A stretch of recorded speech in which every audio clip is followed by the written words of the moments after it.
Et je pense qu'il y a beaucoup de gens qui pensent que la levée de fonds, c'est un truc un peu magique, où il faut juste trouver le bon contact, la bonne personne et tout, alors qu'il y a quand même du rationnel derrière, tu vois.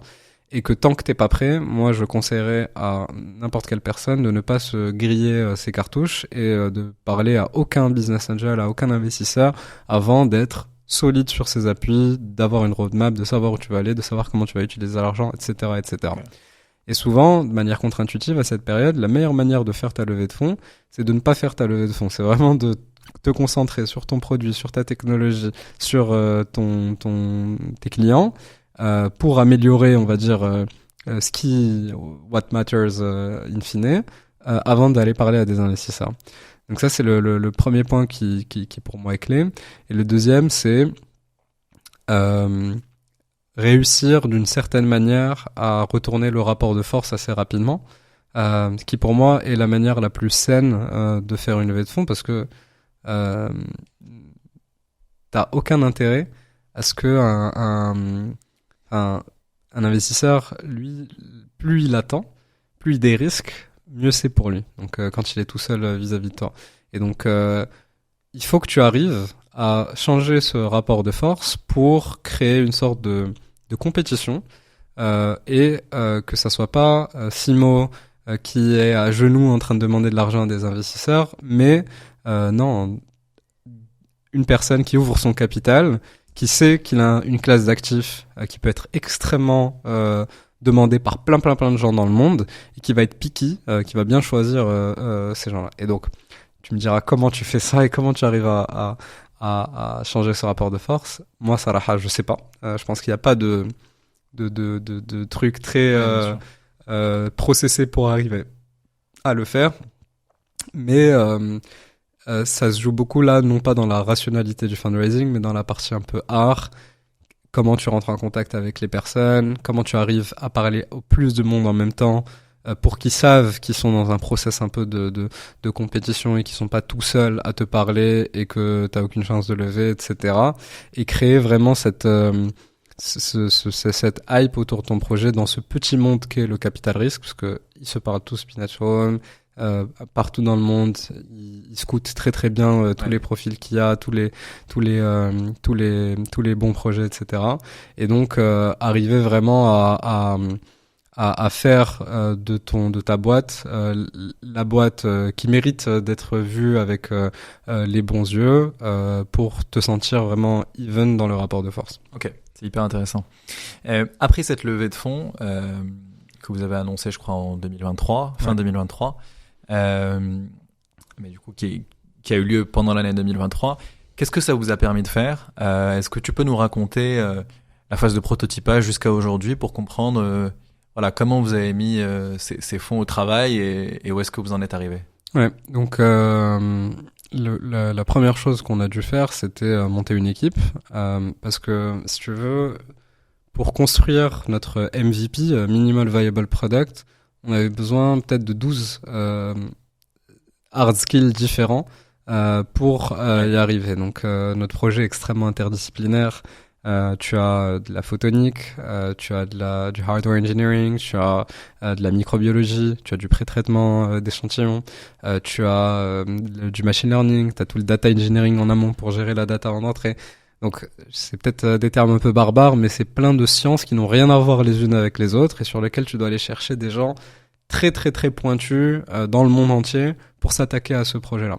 Et donc ça, moi, ça a été ma ma grosse responsabilité de l'année 2023, c'est comment toi, t'as juste une idée, tu viens d'incorporer la boîte il y a quelques mois, t'es tout seul, comment tu vas convaincre des gens qui sortent des plus gros labos de recherche académiques, des plus grosses entreprises au monde, comme Biorad, comme Rakuten, comme Coca-Cola, comme Nestlé. Donc tout ça, c'est les gens qui travaillent aujourd'hui chez nous et qui vont accepter de quitter toutes ces entités-là pour rejoindre Sport Bio, boîte en stealth, donc en sous-marin, qui n'a encore pas de site, aucun élément de communication externe, qui fait hyper attention à ça pour des raisons évidentes de propriété intellectuelle. Donc on a mis quelques mois avant de déposer nos brevets, donc on pouvait pas en fait communiquer et du coup ça nous aidait vraiment pas pour aller attirer les meilleurs talents et du coup ça a été le premier gros challenge et je pense un challenge qu'on a vraiment bien géré parce qu'aujourd'hui je suis vraiment hyper fier de l'équipe qu'on a et des experts dans plein de domaines différents qu'on a réussi à réunir. Ouais. Et c'est pour ça que je pense qu'aujourd'hui, dans l'histoire de la microbiologie, il n'y a jamais eu autant de gens skilled et vraiment experts dans leur domaine réunis dans une salle pour résoudre ce même problème. Donc ça, c'est vraiment une énorme fierté. Une fois qu'on avait cette première équipe, on a dû construire des systèmes et tout le pipeline, donc vraiment du pré-traitement d'échantillons, la machine qui va venir analyser le système, le pipeline de machine learning qui va venir annoter, entraîner les datasets, lancer des inférences. Donc je suis désolé, c'est assez technique, mais c'est vraiment toutes les différentes étapes quand tu entraînes un modèle de machine learning à reconnaître quelque chose pour de la computer vision ou voilà, et donner un résultat. Et donc, bien sûr, la première fois que tu fais ça, ça marche pas très bien parce que tu t'es rendu compte que là, il fallait changer ce truc-là, ce paramètre, fallait changer. Tu itères, tout ça en R&D.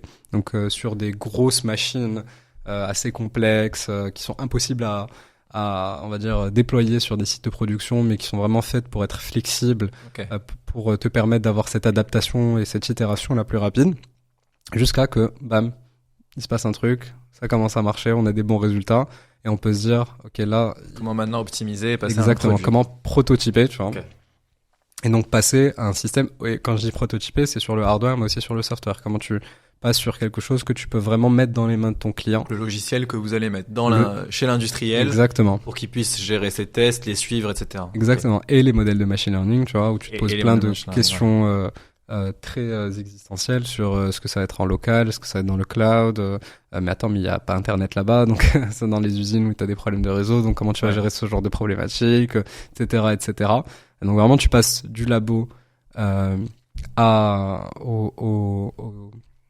l'usine, pardon. Et le gros milestone pour nous de l'année 2023, ça a été, et avec très grande fierté, souvent ça arrive pas trop dans les boîtes deep tech, c'est avoir été capable de déployer les premières machines très rapidement chez nos clients qui ont été déployés au début de l'été dans plusieurs usines un peu partout dans le monde qui sont pas bien évidemment totalement opérationnelles. C'était été 2023 ou non, été 2024. Été 2024, ok. Donc en un peu moins d'un an. Ok. C'est hyper rapide. C'est hyper rapide. Vu le produit, c'est hyper rapide. Et ça, c'est vraiment nous ce qu'on essaye de faire chez Sport Bio, c'est appliquer des modes de fonctionnement, des modes de pensée assez itératifs, assez ship fast, etc. dans un domaine qui habituellement ne l'a pas eu. La deep tech où voilà, c'est des cycles de R&D qui en général sont très très longs, et surtout le hardware où je te rappelle que moi c'est pas juste un update à ship et ça passe très rapidement.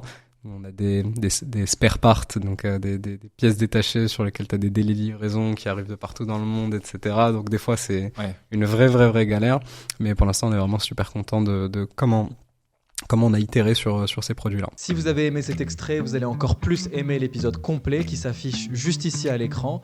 Et pour ceux qui ne l'ont pas encore fait, abonnez-vous à la chaîne.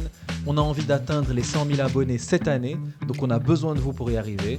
Partagez le podcast autour de vous, ça nous aidera à continuer à vous amener des invités exceptionnels.